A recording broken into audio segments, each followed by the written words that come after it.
दोस्तों, अगर भाई भाई आपस में ठीक है ना, तो दुनिया की कोई भी ताकत उनके बीच दरार नहीं डाल सकती है। हाँ दोस्तों, मैं बात कर रहा हूँ आज के इस समाज को देखते हुए। हर कोई लोग नहीं है, लेकिन कहीं कहीं ज्यादातर मैंने देखा है भाई भाई का दुश्मन हो रखा है और पराया उनके लिए अपना हो रखा है। जबकि पराया कभी अपना हो नहीं सकता और भाई कभी भाई का दुश्मन हो ही नहीं सकता। मैंने देखा है और इसीलिए इस बात पे आपके सामने थोड़ा चर्चा कर रहा हूँ कि यार हम ना भूल जाते हैं कि बचपन से हम छोटे से एक दूसरे के साथ खेले हैं, एक दूसरे के साथ हमारा पालन पोषण हुआ है, एक दूसरे के सुख दुख हमने आपस में बांटे हैं। गरीबी के दिन, बेरोजगारी के वो दिन, कष्टों के वो दिन हमने एक साथ देखे हैं। कितनी खेरी खा खा के हम जो है आगे बढ़े हैं और इस उम्र तक आए हैं, फिर भी हम यार एक दूसरे के दुश्मन क्यों हो जाते हैं। ये बहुत सोचने का विषय है दोस्तों। इसी पे मेरा एक वाक़या हुआ। जब एक बुजुर्ग आदमी से मैंने पूछा, जब उनके जीवन के अंतिम क्षण चल रहे थे, वो जीवन के अंतिम पड़ाव पे थे, वो इस अवस्था में थे कि उन्हें सख्त ज़रूरत थी अपनों की। उस समय ना पैसा काम आता है, ना कुछ काम आता है, धन-दौलत सब धरा का धरा रह जाता है। इंसान को बस चाह होती है अपनों की। तो उस समय उनके अपने, उनके भाई उनके पास तक नहीं आए। आखिर में ऐसा भी क्या था यार जो तुम बचपन के वो दिनों को भूल जाते हो? यार क्या लेके जाओगे इस दुनिया से? हाँ, कितना एक दूसरे से जलोगे और क्या लेके जाओगे? एक बार ये शरीर राख हो गए दोस्तों, उसके बाद कभी इस पृथ्वी पे लौट के नहीं आना, ये आप सबको पता है।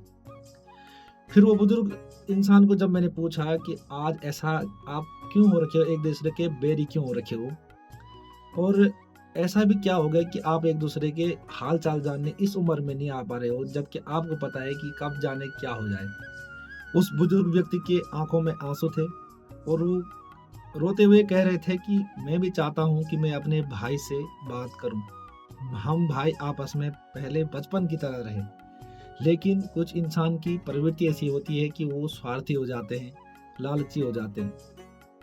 यार दोस्तों, वो वृद्ध आदमी ने जब बोला तो मेरी आंखों में आंसू आ गए। उन्होंने कहा कि बचपन में जब हम गरीबी के दिनों को झेल रहे थे, जब हमारे पास रहने के लिए नहीं था, तो हम भाई-बहन, माँ-बाप एक साथ एक कमरे में रहते थे, वहीं खाते थे, वहीं सोते थे, है ना? माँ जो है अपनी साड़ी को बिछाकर उस पर हम सोते थे, इतनी गरीबी थी। और फिर दिन में सुबह उसी को अगले दिन पहनती थी। और जब कभी खाना नहीं होता था तो भूसे की रोटी बना के उसको खाते थे, इतनी गरीबी थी। और माँ जो है एक टुकड़ी भूसे की रोटी, एक रोटी बचा के रखती थी सुबह के लिए, कि जो गौशाला जाएगा वहां से दूध लेके आएगा, उसके लिए ये सुबह ये रोटी जाएगी।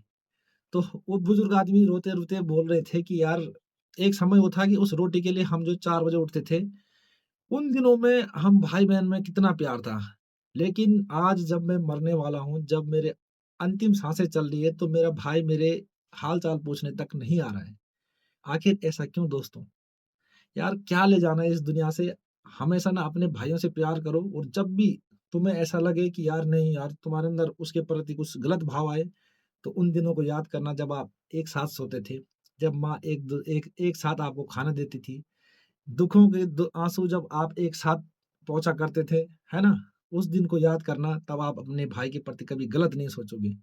मैं आशा करता हूँ अपने भाई से आप प्यार करेंगे और जब तक जिंदा रहेंगे हंसते रहोगे, मुस्कुराते रहोगे और अपने जीवन को जीते रहोगे।